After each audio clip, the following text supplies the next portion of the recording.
Yang pokok dalam wudu itu ada 4. Sisanya sunnah. Awas, kalau yang 4 ini tidak sempurna maka batal wudunya. 1. Faghsilu wujuhakum, basuh wajahnya. 2. Wa aydiyakum ilal marafiq, ini yang sering keliru.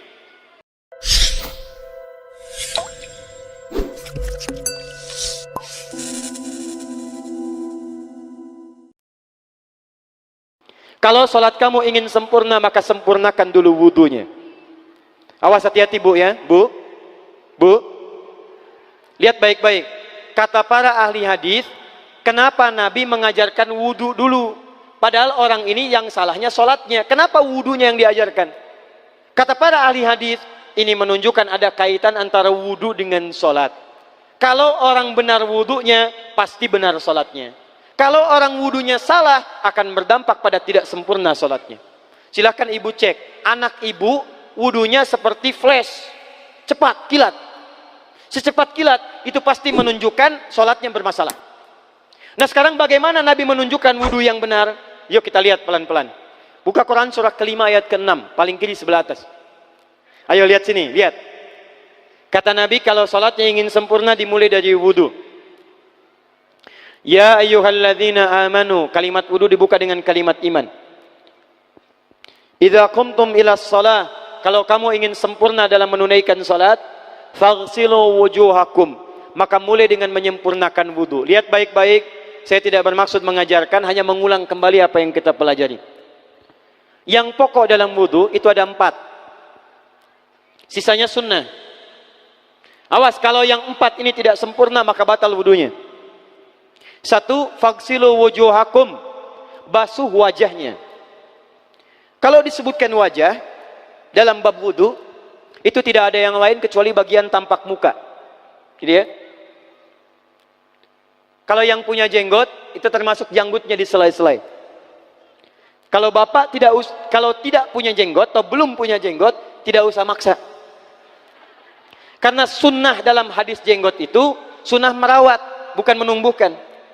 Silakan buka tentang babul liha, bab jenggot. Itu hadis-hadis tentang sunnah jenggot, sunnah merawat. Merawat bagi yang punya jenggot. Tapi yang tidak punya jenggot jangan dipaksakan. Beli arang, sok. Beli timun, tidak usah.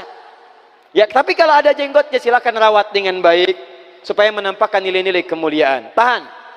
Sekarang kita mulai. Bagaimana cara berwudu yang baik? Perhatikan baik-baik. Kata Quran, faghsilu, membasuh wajah. Kalimat Qurannya menggunakan kata ghasala. Ghasala itu ambil airnya, tumpahkan di tempat yang dibasuh. Ambil airnya, tumpahkan di tempat yang dibasuh. Mohon izin, tahan sebentar. Mas, sini mas. Punten ya, yang kan bantosan, kadia sekedap. Sifat wudu cuma ada 3. 1, pakai keran. 2, pakai gayung. 3, air yang mengalir. Ya, seperti di sungai ada air mengalir itu nggak ada masalah. Tapi kalau menggunakan gayung atau semisalnya, Nabi itu diriwayatkan dalam hadis itu sangat menghemat air. Bahkan pernah beliau kemudian berwudu, kalau kita kemudian hitung itu hanya sejumlah pak, seaqua gelas pak, cukup. Atau yang kedua menggunakan keran ya. Kalau sekarang kita ada keran, contoh ini kerannya. Ya. Kerannya agak tinggi sedikit. Nah. Dan kita sesuaikan. Ambil airnya. Misal contoh, ghasala itu bukan ditumpahkan, ambil air, tumpahkan di tempat yang akan dibasuh begini. Yang telunjuk itu kemudian menghapus atau menghilangkan kotoran di sela-sela mata, contoh. Yang jempol menghilangkan kotoran di sela-sela telinga bagian belakang di sini. Ya. Kalau misalnya saya mulai ambil airnya, kemudian saya tumpahkan di sini, yang telunjuk membersihkan di jari-jari di sini, di sela-sela mata. Yang jempol kemudian membersihkan di sela-sela di bawah telinga sini. Kemudian di selesai. 1. Tahan sebentar ya, ini praktek dulu sebentar. 2. Wa aydiyakum ilal marafiq, ini yang sering keliru. Dan tangan sampai siku. Ingat, tangan bahasa Arabnya yadun. Tapi dalam ibadah itu selalu diberikan batas. Misal, ini kafun. Ini asabi'. Ini sampai sini rusghun. Sampai sini, Bapak Ibu sekalian, ini namanya mirfaq, jamannya marafiq. Sampai sini katif. Dari sini ke sini itu yad, tangan. Dalam bab salat, bab wudu, bab ibadah, tidak pernah Al-Quran dan hadis menyebutkan tangan kecuali diberikan batasnya. Contoh, kita saat akan takbir, Allahu Akbar. Lihat An-Nasai nomor hadis 886. Kata Nabi, fawada'a kaffahul yumna. Maka orang salat itu meletakkan telapak tangan yang kanannya alal yusra, di punggung yang kirinya. Jadi begitu takbir, Allahu Akbar, yang kanan meletakkan di punggung kiri. Apa batas meletakkannya? Cuman sampai 3. 1, yang telapak ke punggung begini, jadi boleh begini. Yang kedua, pergelangan ketemu pergelangan begini. Rusgun ala rusgin. Jadi begitu takbir, Allahu Akbar, ini boleh. Tapi nggak usah diukur Pak ya, jangan telat. Allah, pas, cepat. Boleh nanti lebih sedikit ke sini. Yang tidak boleh, awas, ini dilarang dalam hadis. Yang tidak boleh kata Nabi, jangan engkau bersedekap seperti orang sombong. Kata para ulama bagaimana? Ketika tangannya bertemu dengan mirfaknya begini. Nah, ini awas, sedekap yang dilarang, hati-hati. Kadang-kadang ada orang menes ke puncak subuh-subuh, sholatnya begini. Ya, awas nih. Cuman 3, kalau tidak begini, begini, atau begini. Dan saat mengangkat itu cepat Pak. Hadisnya cepat. Fawado'a. Fa itu di ilmu nahu harfu atfin rabitin baina syai'aini bila hudud. Huruf yang menyambungkan dua peristiwa tanpa jeda, cepat. Jadi antara mengangkat dengan meletakkan, langsung angkat Allahu Akbar. Tidak ada gerakan lain. Maaf, saya tidak bermaksud menyalahkan. Saya alhamdulillah ada koleksi 1235 kitab hadis. Saya mencari gerakan dari ngangkat ke meletakkan begini, tidak menemukan gerakan lain. Karena itu jangankan hadis-hadis yang sahih, di kitab hadis palsu pun pemalsu hadis tidak tertarik memasukkan hadis ini. Saking jelas, jadi saat mengangkat langsung begini. Kenapa saya penting terangkan? Karena ada sebagian saudara-saudara kita merasa tidak enak, Ustadz, kalau saya takbir masa kiri duluan, sedangkan kiri kurang bagus, yang bagus kanan. Saya mah pengennya begini aja lah, begitu takbir kanan duluan baru tutup dengan kiri. Jadi begitu diangkat, Allah, kanan masuk, kiri begini tutup. Kadang-kadang kaki naik dikit. Nah, itu maaf, saya tidak bermaksud menyalahkan, tapi saya belum menemukan hadisnya. Dan pemalsu hadis pun tidak tertarik memalsukan hadis ini karena saking jelasnya, angkat tutup. Jelas ya? Nah, sekarang lihat sini. Dalam bab wudu, bahasa Qur'annya mengatakan wa aidiakum ilal marafiq, dari tangan sampai siku. Ila dalam ilmu nahu harful ghayah, huruf yang menunjuk pada tujuan, batas dari ke. Ana minal an sa'adhab min Menes ila Bekasi. Saya setelah ini akan pergi dari Menes ke Bekasi. Jadi saya berangkat dari mana? Menes. Tujuannya kemana? Bekasi. Tujuan dalam bahasa Arab menggunakan ila, harfu ghayah, dari Menes ke Bekasi. Menes ila Bekasi. Dalam wudu, lihat, aidiakum ilal marafiq, ila sampai siku, bukan dari siku ke tangan. Jadi saat kita mengambil air wudu, ambil airnya, tumpahkan dari sini ilal marafiq sampai ke siku ke sini. Balikan lagi ke depan. Jadi bukan kerannya dibeginikan, sikunya dibeginikan, takut, bukan. Jadi bukan siku diteruskan ke bawah. Yang tepat itu ambil airnya, kemudian basuh dari sini sampai dengan ke sikunya. Hati-hati, ini ada maknanya.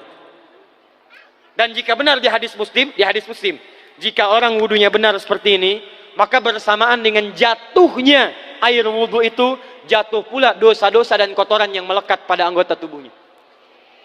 Tidak cukup dengan amin, nanti kita lihat dulu. Teruskan, saya baru caranya dulu nih. Awas. 3. Wamsahu biru'usikum. Wamsahu, lihat, untuk wajah pakai gosala, basuh. Tangan gosala, basuh. Tapi ketika berpindah pada yang ketiga, wamsahu, berubah jadi masaha. Tahan sebentar ya. Calik. Duduk sini aja. Lihat sini. Ya, pilih. Duduk di sini atau ngapus. Ah, sudahlah. Datang sendiri, nulis sendiri, ngapus sendiri, luar biasa. Cuman di menes ini. Ini awas, ini penting ini Bu ya, penting. Saking pentingnya susah dihapusnya tuh. Dah sini aja. Masaha. Sudah. Masaha artinya mengusap. Kalau yang tadi membasuh, kalau masaha mengusap. Jadi yang ketiga ini tidak usah dibasuh. Jangan tumpahkan air di tempatnya, tumpahkan airnya kemudian usap tempatnya. Pertama, wamsahu biru'usikum. Masya Allah, kata Allah, bagian ketiga usap kepalanya. Awas, hati-hati. Tangan selesai pindah kemana? Bukan ke rambut, tapi kepala. Jadi dalam bab wudu yang diusap bukan rambutnya, kepalanya. Itulah keadilan Allah. Kalau yang diusap kepalanya, semua manusia yang hidup pasti punya kepala. Tapi kalau yang diusap rambutnya, ada ketidakadilan. Karena tidak semua orang punya kepala, punya rambut. Tuh. Nah sekarang lihat sini. Ketika kita diminta mengusap kepala, bahasanya masaha. Masaha itu begini. Ini saya punten. Bismillah. Ini ya. Ambil airnya, tumpahkan, baru kemudian diusapkan ke kepalanya. Paham ya? Kalau yang ghusala, ambil, tumpahkan di tempat yang akan dibasuh. Tapi kalau masaha, hati-hati. Ambil airnya, tumpahkan, baru diusap. Jadi bukan diambil air, tumpahkan di kepala begini. Paham? Ah, tahan sebentar. Dan ini menggunakan huruf ba, Masya Allah. Ba, lihat, wajah tidak pakai ba. Tangan tidak pakai ba. Tapi khusus untuk kepala, pakai ba. Wamsahu bi. Huruf ba dalam ilmu nahu, coba dibuka yang suka ngaji, buka kitab Bughnil Labib an Kutubil A'arib, halaman 29 sampai dengan 59. Di situ ada penjelasan karya Ibnu Hisham Al-Ansari. Itu ada penjelasan tentang makna huruf ba. Huruf ba itu punya 14 arti dalam bahasa Arab. Ada ilsaq, ada istighraq, ada muhabah, ada ba li tab'id. Ba li tab'id dibagi dua. Tab'id ma'al hudud wa tab'id bila hudud. Nah yang ba ini, kenapa pakai ba? Kata para ulama, dari huruf ba yang 14 ini ada 3 makna yang diterapkan dalam ayat wudu. Satu, istighraq. Istighraq itu membasuh keseluruhan. Jadi kalau kita ingin wudu, ambil airnya, tumpahkan, basuh keseluruhan dari depan sampai ke belakang begini. Balikan lagi. Yang kedua, at-tab'id ma'at tahdid. Sebagian tapi dengan batas. Kata Imam Asy-Syafi'i, di mana batasnya ubun-ubun? Diboleh kalau kita mau wudu, misalnya ibu tidak bisa membasuh keseluruhan, sedang pakai kerudung misalnya, jilbab nggak bisa dibuka, tempat wudunya terbuka, Anda tinggal ambil air wudu, kemudian tumpahkan sedikit, boleh diusapkan bagian kepala sampai ubun-ubun, sah wudunya. 3, at-tab'id min duni tahdid. Sepanjang disebut bagian kepala, masuk kepala nggak ada batas. Ini kepala bukan? Ini kepala? Ini kepala? Nah, jadi kalau Anda berwudu mengusap bagian kepala, itu sudah sah walaupun bagian tertentu diusap di kepalanya. Kapan ini dipraktikkan? Kata Imam Malik, kata Imam Abu Hanifah, ini dipraktikkan kalau seorang memiliki satu sakit di kepalanya yang tidak memungkinkan dibasuh keseluruhan. Misal, mohon maaf, ya ada orang misalnya, mohon maaf ya, tiba-tiba sedang jalan di kebun, tuh jatuh duren. Anak duren ya, jangan duren yang besar. Tiba-tiba nimpa misalnya. Duren teh bahasa rangatnya kadu, Bu, ya. Kadupak, kaduhung, ya, dan seterusnya. Kadu. Nah, nimpa kepalanya, bocor misalnya. Kemudian dalam bocor itu diperban. Kata dokter tidak boleh kena air. Saat bagian kepala yang tidak boleh kena air itu, bukan berarti wudunya kemudian bisa batal atau boleh tayamum karena tidak bisa mengusap kepala. Kata para ulama, boleh dia mengusap bagian kepala yang lain yang tidak terluka. Itulah kenapa Allah memberikan huruf ba di sini untuk kemudahan bagi kita dalam menunaikan wudu. Tapi pastinya yang dibasuh kepalanya bukan rambutnya. Jadi kalau ada laki-laki sudah dandan, sisiran, rapi, tiba-tiba keran dibuka, yang diusap cuma rambutnya, ulak. Nah, itu batal wudunya. Tidak sah. Harus diulang. Terakhir kaki. Kaki dibasuh sampai dengan bagian mata kakinya, dan ini tidak perlu saya terangkan karena mudah bagi kita untuk mempraktekannya. Tapi yang ingin saya jelaskan satu ini saja. Perhatikan baik-baik. Yang 4 ini wajib wudu. Tambahannya sunnah. Niat dimasukkan dalam wajibnya. Lihat sini. Kumur-kumur sunnah. Telinga sunnah. Istinsyak sunnah. Yang 4 ini wajib. Tapi terlepas dari wajib dan sunnahnya, perhatikan baik-baik. Kenapa ini disebut dengan wudu? Dan hebatnya Al-Quran mengistilahkannya dengan toharah. Toharah. Apa itu toharah? Apa itu suci? Toharah. Apa itu toharah? Suci. Apa itu suci? Toharah. Ada toharah, ada nadhafah, itu beda. Kalau nadhafah, bersih luarnya, tapi belum tentu bersih dalamnya. Bisa jadi luarnya bersih tapi dalamnya najis. Misal, hewan yang paling najis apa? Yang haram. Misal hewan tadi itu, hewan babi misalnya, misal dibersihkan, dimandikan, disisir sampai bersih. Bersih tidak? Bersih, bersih. Tapi halal tidak? Suci tidak? Tidak. Al-khinziru nadhifun walakinnahu ghairu tahir. Babinya bisa bersih tapi tetap tidak halal, tidak suci dia, tetap haram, tetap najis. Paham? Tapi kalau bersih luarnya dan suci dalamnya, maka kalimatnya berubah dari nadhafah jadi toharah. Toharah. Orangnya disebut dengan tahir. Kalau rajin dikerjakan disebut dengan mutatahhir. Wudu dalam Quran disebut dengan toharah. Seakan-akan memberikan pesan, maaf, orang yang wudu itu bukan hanya bersih fisik luarnya saja. Jadi kalau orang wudunya bersih, bukan cuma wajahnya yang bersih. Kalau wudunya benar, bukan kotoran di tangan saja yang hilang. Tapi mohon maaf, fisik dalamnya itu ikut suci. Fungsi tangannya jadi bersih, fungsi wajahnya jadi bagus, fungsi lisannya jadi bagus. Makanya kata Nabi, kalau orang benar wudunya bersamaan dengan air wudu yang menetes, maka tumpahlah kotoran-kotoran di bagian fisik-fisik tubuhnya. Jadi kalau kita benar wudunya kumur-kumur, kukumur, masukkan misalnya, masukkan, keluarkan, bersamaan dengan keluarnya air itu, maka kotoran-kotoran di lisan pun ikut keluar.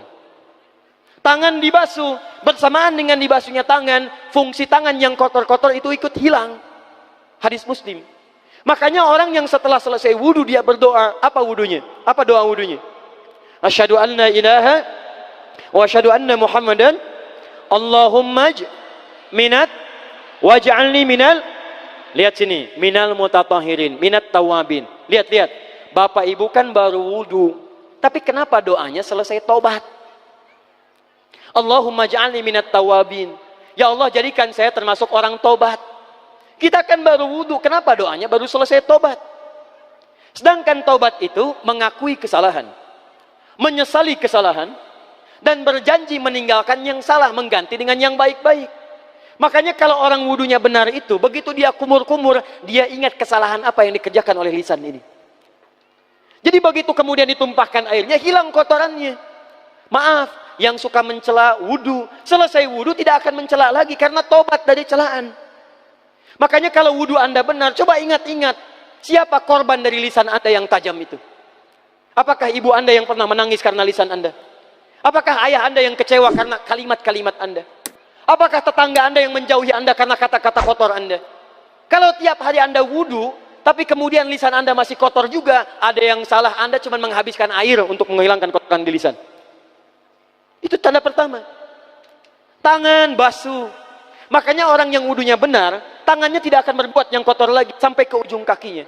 Karena itulah ibadah ini disebut dengan wudu, seakar dengan kata dau. Kata para ulama, mereka sebagian mengatakan dau artinya cahaya, dau artinya sinar, dau artinya al-husnu, baik budi pekerti. Kalau orang benar wudunya, bertambah sinar di tangannya, sinar di wajahnya, sinar di lisannya. Apa sinar itu? Di dunia sinar-sinar amaliyah kebaikan, sifat-sifat baik, di akhirat pancaran-pancaran kemuliaan. Satud'a ummati yaumal qiyamati ghurral muhajjalin. Akan dipanggil umatku di hari kiamat dengan banyak cahaya melekat di tubuhnya.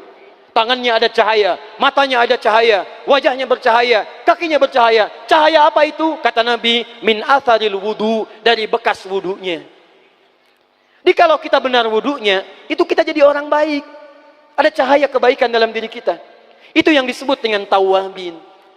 Makanya kalau bapak ibu tiap hari wudu, Allahumma ja'alni minat tawabin. Tapi mulut tidak tobat, tangan tidak tobat, kaki tidak tobat, ada yang salah dengan wudunya. Waj'alni minal mutatahhirin. Jadikan saya orang bersih dan suci.